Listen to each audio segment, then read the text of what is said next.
Good afternoon, everybody.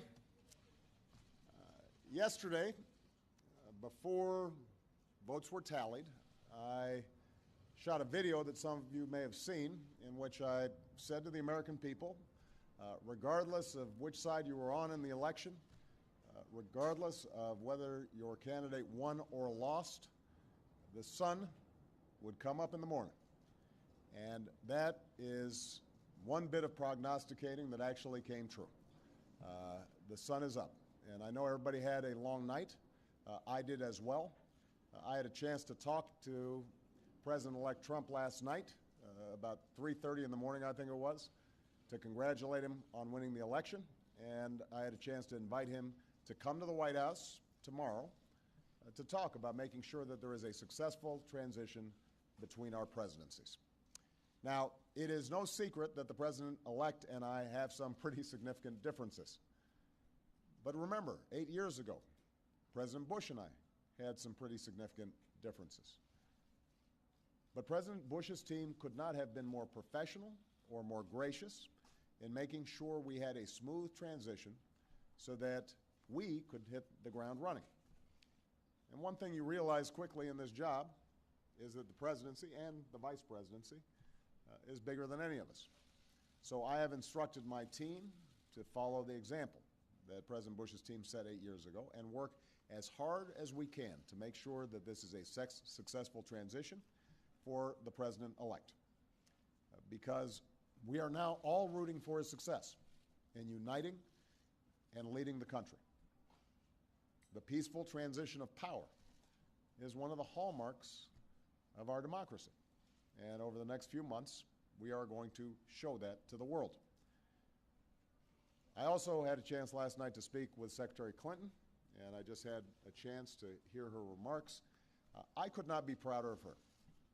She has lived an extraordinary life of public service. She was a great First Lady. She was an outstanding senator for the state of New York, and she could not have been a better Secretary of State. I'm proud of her. A lot of Americans look up to her. Her candidacy and nomination was historic and sends a message to our daughters all across the country that they can achieve at the highest levels of politics. And I'm absolutely confident that she and President Clinton will continue to do great work for people here in the United States and all around the world. Now, everybody is sad when their side loses an election. But the day after, we have to remember that we're actually all on one team. This is an intramural scrimmage. We're not Democrats first. We're not Republicans first. We are Americans first. We're patriots first. We all want what's best for this country. That's what I heard in Mr. Trump's remarks last night. That's what I heard when I spoke to him directly, and I was heartened by that. That's what the country needs. A sense of unity, a sense of inclusion, a respect for our institutions, our way of life, rule of law, and a respect for each other. I hope that he maintains that spirit throughout this transition, and I certainly hope that's how his presidency has a chance to begin. I also told my team today to keep their heads up because the remarkable work that they have done day in, day out, often without a lot of fanfare, often with a lot of attention, work in agencies, work in obscure areas of policy that make government run better and make it more responsive and make it more efficient and make it more service-friendly so that it's actually helping more people. That remarkable work has left the next president with a stronger, better country than the one that existed 8 years ago. So win or lose in this election, that was always our mission. That was our mission from day one. And everyone on my team should be extraordinarily proud of everything that they have done. And so should all the Americans that I've had a chance to meet all across this country, who do the hard work of building on that progress every single day. Teachers in schools, doctors in an ER clinic, small businesses putting their all into starting something up, making sure they're treating their employees well. All the important work that's done by moms and dads and families and congregations in every state. The work of perfecting this union. So this was a long and hard-fought campaign. A lot of our fellow Americans are exultant today. A lot of Americans are less so. But that's the nature of campaigns. That's the nature of democracy. It is hard and sometimes contentious and noisy. It's not always inspiring.